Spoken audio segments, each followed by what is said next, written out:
चल देखो 14 नंबर प्रश्न कह रहा है क्या, भुजा 60 सेंटीमीटर वाले एक घनाकार ब्लॉक के ऊपर एक अर्धगोला रखा हुआ है। अर्धगोले का अधिकतम व्यास क्या होगा और इस प्रकार बने ठोस का पृष्ठीय क्षेत्रफल ज्ञात कीजिए। पहले ध्यान दो, एक क्या है बच्चा, घन है, ध्यान देना है। घन के ऊपर एक अर्धगोला रखा गया है, ये घन है और घन के ऊपर एक अर्धगोला रखा गया है। अच्छा बताओ ये क्या है, कटोरा है। तो कटोरा कैसा रहता होगा, आधा गोला के आकार में जैसा रहता है कि नहीं रहता है कटोरा। तो बताओ इसको मतलब ऐसा कुछ लगेगा, जब हम इसको अलग करेंगे तो बेचारा ऐसे देखो घेर लेगा, ऐसे घेरेगा। तो बताओ कि कटोरा पूरा के घेर रहा है ना। तो बताओ इस जब घेर रहा है तो इसके अंदर भी एक परत बन रहा है, वृत्त का निर्माण हो रहा है ना। तो बताओ इसको पहले दिया है और पहले लिख दो, या दिया है, दिया है। बताओ इसकी भुजा कितना दिया है, 7 सेंटीमीटर है ना। बताओ घन की प्रत्येक भुजा आपस में क्या होती है, बराबर होती है। तो बताओ ये भी 7 सेंटीमीटर होगा है ना। मतलब पूरी टोटल क्या हो जाएगा, 7 सेंटीमीटर। चलिए अब ध्यान दो, कह रहा है क्या, भुजा में कितना, भुजा हमारे पास कितना है, 7 सेंटीमीटर है, 7 सेंटीमीटर। तो पार्ट नंबर 1 पर ध्यान दो, पार्ट 1 में क्या कहता है, पार्ट 1 में कहता है क्या, कह रहा है कि अर्धगोले का अधिकतम व्यास क्या होगा। तो लिख दो कि अर्धगोले का अधिकतम व्यास, अधिकतम व्यास b बराबर कितना, बताओ पूरे का, बताओ ये रखा हुआ है। तो बताओ ये भी पूरा 7 सेंटीमीटर है ना। तो बताओ ये 7 सेंटीमीटर है, इसका मतलब ये पूरा व्यास का काम कर रहा है। तो बताओ अधिकतम व्यास कितना हो जाएगा, 7 सेंटीमीटर है ना। एक आंसर तो ये मिल रहा है।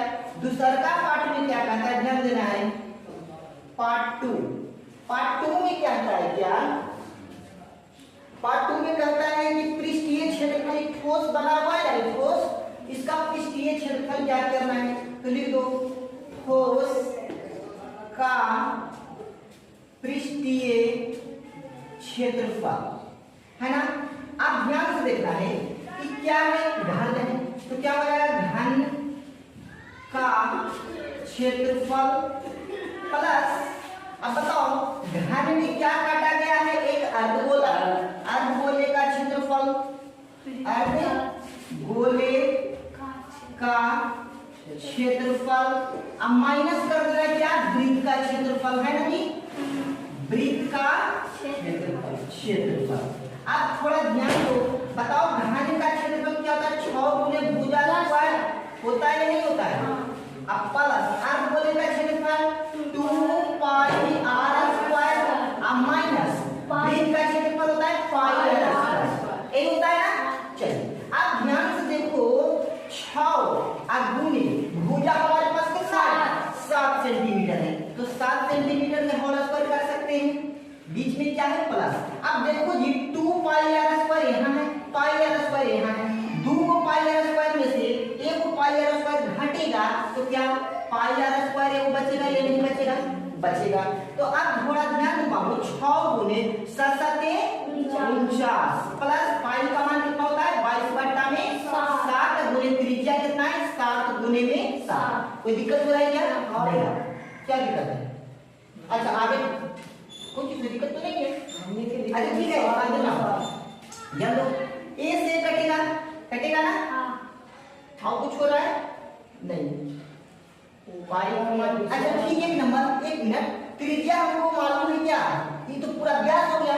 तो त्रिज्या r बराबर कितना हो जाएगा, व्यास की आधी होती है ना, व्यास बट्टा में 2, तो त्रिज्या कितना हो जाएगा, 7/2। तो हमको त्रिज्या यहाँ पर कितना हो जाएगा, 7/2। तो 7/2 गुने में 7/2।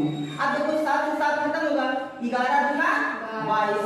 अब बताओ 6 में 49 से गुना करेंगे तो कितना आएगा, बताओ कितना, 294। अब प्लस, अब देखो 11 7 77,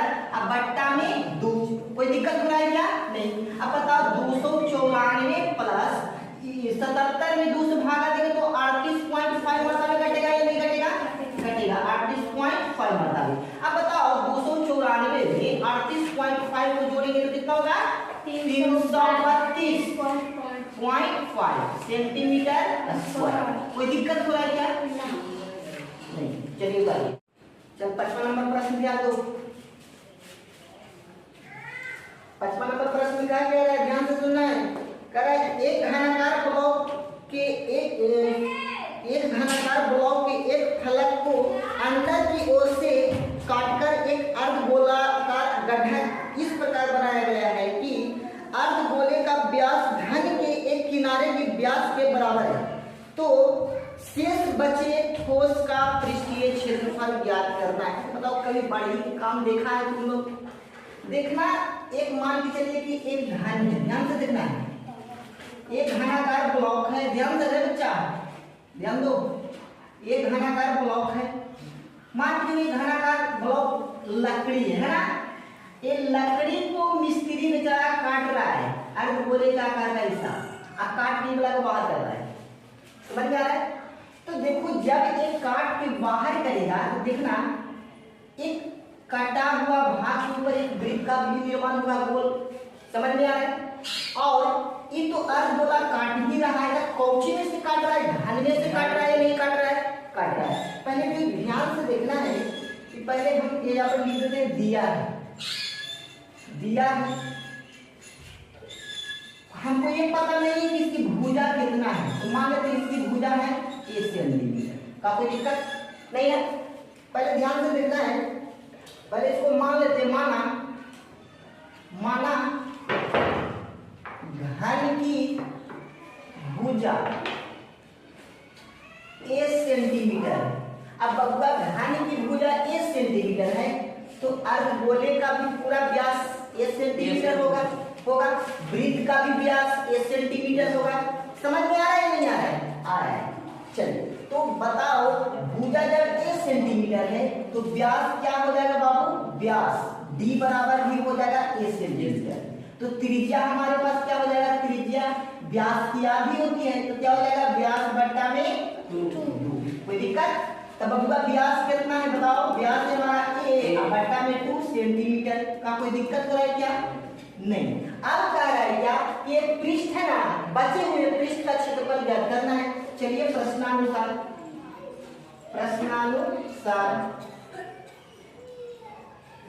प्रश्न में क्या कहता है? बचे हुए पृष्ठ का क्षेत्रफल। बताओ इसमें बचा क्या क्या चीज है? अब बताइए पहले क्या है? घन है।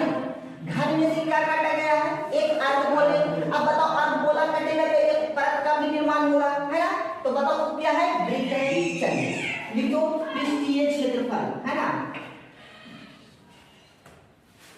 पृष्ठीय क्षेत्रफल, है ना? क्या क्या बचा है ध्यान से देना। क्या है? नहीं, घन है ना, तो क्या हो जाएगा? घन का क्षेत्रफल प्लस अर्धगोले का क्षेत्रफल, अर्धगोले का क्षेत्रफल माइनस वृत्त का क्षेत्रफल, वृत्त का क्षेत्रफल।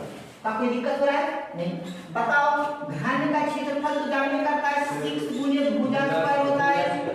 क्या कोई दिक्कत? प्लस अर्धगोले का क्षेत्रफल 2 पाई r स्क्वायर होता है माइनस वृत्त का क्षेत्रफल पाई r स्क्वायर होता है।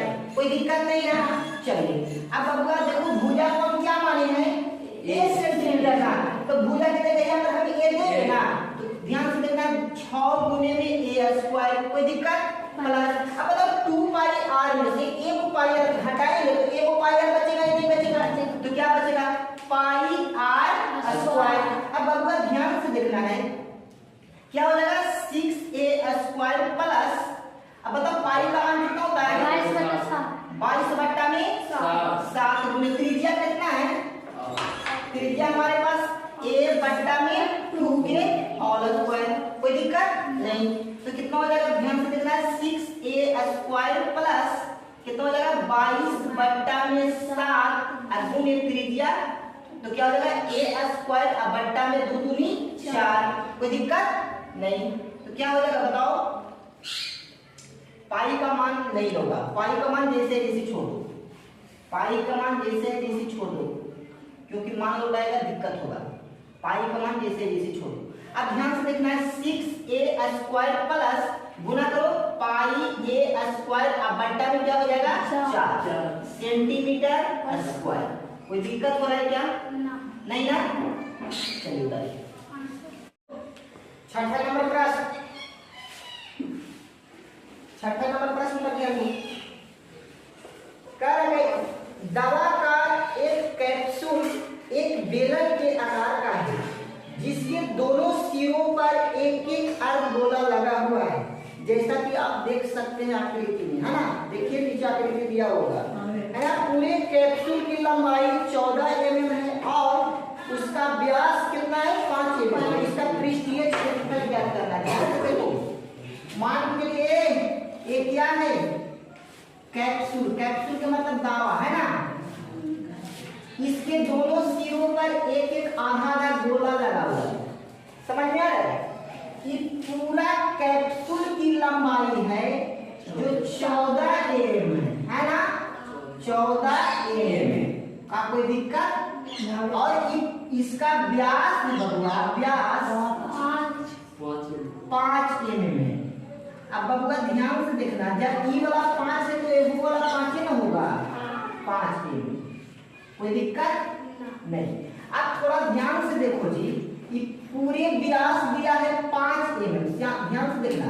तो बताओ इसकी त्रिज्या कितना हो जाएगा? 5/2 हो जाएगा, होगा कि नहीं? मान के चलो ये वाला पूरा 5 mm है ना? ध्यान देना है, ये पूरा कितना है 5 mm, तो इसकी त्रिज्या 5/2 हो जाएगा। बताओ ये पूरे 5 है, इसकी त्रिज्या कितना हो जाएगा? बताओ ये पूरे 5 है, ये 5 है, तो बताओ त्रिज्या इसकी कितना हो जाएगा? 5/2। कोई दिक्कत? अब जो दिया है वो लिख दो, दिया है बबुआ ध्यान से देखो इस अच्छा बताओ कि बेलन का भी व्यास और अर्धगोला का भी व्यास, ये दोनों का भी तो 5 mm यहाँ पर लिखते हैं। चूंकि बेलन तो इसको मैं बेलन का बात नहीं कर रहा, लेकिन हमको ध्यान से देखो कैप्सूल कैसा है? बेलन का आकार का, है ना? तो बताओ बेलन तथा अर्धगोला का व्यास d बराबर कितना दिया है? 5 mm का। कोई दिक्कत? तो बताओ त्रिज्या कितना हो जाएगी? त्रिज्या r बराबर व्यास बट्टा में 2। बताओ व्यास कितना है? 5/2 mm का। कोई दिक्कत? बबुआ ध्यान से देखना है। अब बताओ ये मान के चलो यहाँ पर इतना लंबाई 5/2 है, इतना भी लंबाई 5/2 है, तो बताओ बेलन की लंबाई कितना हो जाएगा? ये वाला कैप्सूल वाला जो बेलन है ना, इसकी लंबाई कितना हो जाएगा? तो ध्यान देना 14। ये कितना है लंबाई? 14। तो कितना में से 5/2 इधर से घटाएंगे, 5/2 इधर से घटाएंगे, है ना? तो कितना हो जाएगा? तो 5/2 प्लस में 5/2 क्योंकि आधा गोला के को है 2 है। बताओ 5/2 में 5/2 जोड़ेंगे तो कितना हो जाएगा? 5 बराबर में 14 में से 5 जाएगा तो कितना बचेगा? 9 mm, है ना? 9 mm। अब यहाँ पर ध्यान दो कि बेलन की ऊंचाई कितना निकल गया? 9 mm। अब बताओ पूरे कैप्सूल की लंबाई कितना है? 14 mm, है ना? तो बताओ बेलन की ऊंचाई क्या हो जाएगी? ऊंचाई h बराबर कितना हो जाएगा? 14 माइनस बताओ 2.5 इधर से मतलब घटाएंगे तो 5 घटा देंगे ना, तो बताओ कितना हो जाएगा? h बराबर 9 mm का। कोई दिक्कत हो रहा है क्या? यहाँ तक कोई दिक्कत हो रहा है? नहीं। अब यहाँ पर प्रश्नानुसार चलते हैं। प्रश्नानुसार इसका क्षेत्रफल निकालना है, ये पूरे कैप्सूल है ना, उसका क्षेत्रफल निकालना है। तो यहाँ पर लिख दो कैप्सूल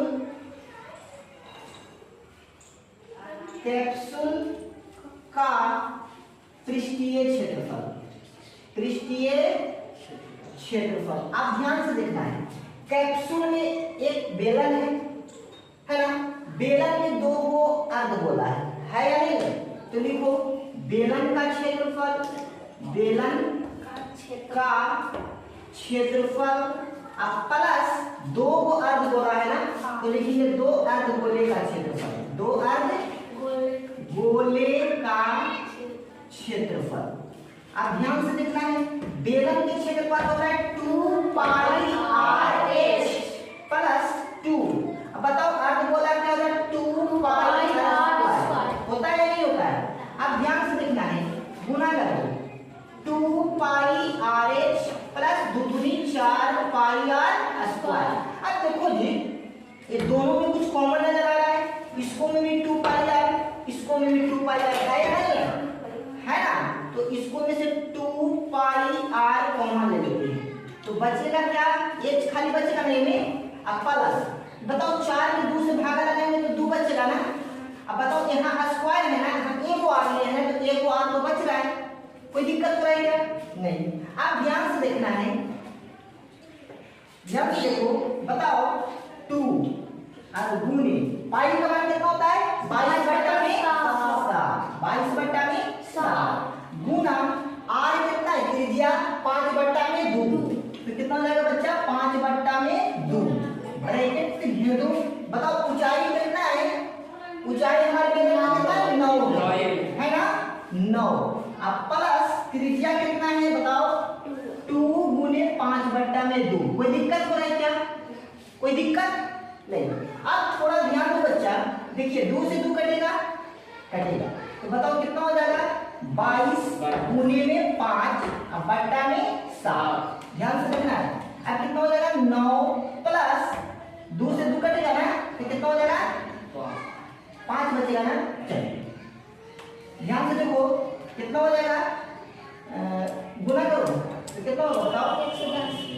110 बटा में 7 और गुने 9 और 5 कितना होता है? 14। कोई दिक्कत हो रहा है? काटिए 7 गुना 14, तो बताओ 110 गुने में 2। अब बताओ 110 में 2 से गुना करेंगे तो कितना हो जाएगा? 220 सेंटीमीटर, सेंटीमीटर नहीं mm है ना। कोई दिक्कत हो रहा है क्या? नहीं ना। बताओ समझ में आया है या नहीं आया? आया है? चलिए गाड़ी चलो 7वां नंबर पर ध्यान दो। 7वां नंबर प्रश्न क्या कहता है? कह रहा है कोई तंबू एक बेलन के आकार का है जिस पर एक शंकु अध्यारोपित है। समझ रहा है? एक बेलन है और बेलन पर एक शंकु रखा गया है। बताओ शंकु का चित्र ऐसा ही होता है, ध्यान से देखना है। चलिए कह रहा है एक बेलन है और बेलन पर एक शंकु अध्यारोपित है, मतलब शंकु को रखा गया है। यदि बेलन का भाग की ऊंचाई व्यास इस प्रकार है, मतलब कि जो बेलन भाग की ऊंचाई है ना वो दिया 2.1, ये वाला का ऊंचाई जो दिया बेलन की ऊंचाई दिया है 2.1 सेंटीमीटर और व्यास दिया है, व्यास कितना दिया है? व्यास दिया है 4 मीटर। व्यास कितना दिया है? 4 मीटर। अब बताओ इसकी त्रिज्या आधी हो जाएगी 2 मीटर, कोई दिक्कत? और जितना त्रिज्या इसका होगा उतना ही त्रिज्या मतलब शंकु का होगा, तो r बराबर ये कितना करेगा? 2 मीटर। कोई दिक्कत हो रहा है क्या? नहीं। अगला ध्यान दो, फिर कहता है कि तिर्यक ऊंचाई जो दिया है 2.8, हम बताए थे कि इसको तिर्यक ऊंचाई बोलते हैं। एक बराबर कितना दिया है? 2.8 मीटर। कोई दिक्कत? चलिए इस प्रकार तंबू को बनाने में प्रयुक्त कैनवस का क्षेत्रफल ज्ञात करना है, मतलब पूरे का क्या करना है? क्षेत्रफल निकालना है। और फिर क्षेत्रफल निकालने के बाद फिर कहता है 500 रुपये प्रति मीटर की दर से इसे प्रयुक्त कैनवस की लागत ज्ञात करना है, मतलब इसको ढकने में कितना लागत लगेगा, मतलब कि कैनवस को बनाने में कितना लागत लगेगा उसको मतलब ज्ञात करना है। 1 मीटर का लागत कितना है? 500 रुपया ना, तो पूरे कैनवस के बनाने में कितना रुपया लगेगा? क्लियर? चलिए पहले यहाँ जो दिया है वो पहले लिख दो रे। दिया है बेलन की ऊंचाई, बेलन की ऊंचाई H बराबर कितना है 2.1 मीटर। बताओ बेलन तथा शंकु की व्यास D बराबर दिया है 4 मीटर। तो बताओ त्रिज्या कितना हो जाएगी, त्रिज्या R बराबर व्यास बट्टा में 2, तो R बराबर हो जाएगा 4 बट्टा में 2, 2 दूनी 4, R बराबर 2 मीटर। कोई दिक्कत हो रहा है नहीं। अब बब्बा ध्यान से देखना है, तिर्यक ऊंचाई कितना दिया है, तिर्यक ऊंचाई L बराबर दिया है 2.58 है, 2.8 है, 2.8 मीटर। कोई दिक्कत? अब इसको बताओ पूरे कैनवस का क्षेत्रफल निकालना है ना। चलिए प्रश्नानुसार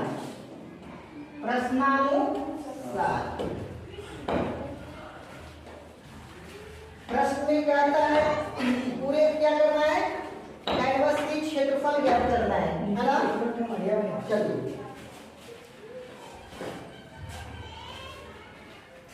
कैनवस का क्षेत्रफल, कैनवस का क्षेत्रफल। आप जानो एक कैनवस में क्या क्या अध्ययन है, बेलन है और शंकु है। तो क्या करना पड़ेगा, बेलन का क्षेत्रफल, बेलन का क्षेत्रफल प्लस शंकु का क्षेत्रफल, शंकु का क्षेत्रफल। आप ध्यान से देखो, बेलन का क्षेत्रफल 2πr होता है, अब प्लस शंकु का क्षेत्रफल πr होता है नहीं होता है। अब बताओ कि दोनों से कुछ कॉमन है, इसको में πr भी है, इसको में भी πr है ना, इसको में 2πr है, इसको में 1πr है ना। चलिए क्या करना पड़ेगा बताओ, कॉमन लेते हैं पाई, चलिए कॉमन लो तो कितना बचेगा, पाई आर कॉमन लेते हैं तो बचेगा 2h अब प्लस में a, यही ना बचा। चलिए तो ध्यान दो, पाई कॉमन कितना होता है 22/7, त्रिज्या कितना है 2 है ना 2। चलिए अब बताओ 2 और गुना h के मान कितना है, h ऊंचाई कितना है 2.1 प्लस l के मान कितना है 2.8। कोई दिक्कत नहीं। कितना हो जाएगा 22 गुना 44 बट्टा में 7। चलिए कितना हो जाएगा 2 एकम 2, 2 दूनी 4 प्लस कितना हो जाएगा 2.8। कोई दिक्कत?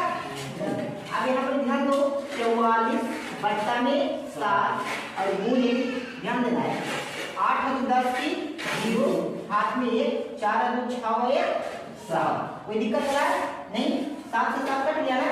तो बताओ कितना आ गया, पूरे कैनवस का क्षेत्रफल 44 मीटर स्क्वायर। कोई दिक्कत हो रहा है क्या? नहीं।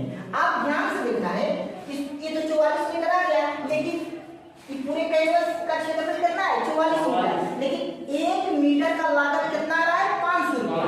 अब यहाँ पर लिख दो, चूंकि 1 मीटर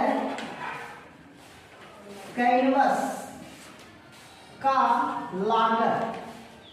लागत कितना है 500 रुपया, तो इसीलिए 44 मीटर कैनवस का लागत कितना हो जाएगा, तो 44 गुने में 500।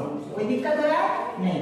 5 को 20 की 0, 5 को 20 और 2 22, नीचे से कितना है 2 0 है ना, 2 0 कितना हो गया है ना।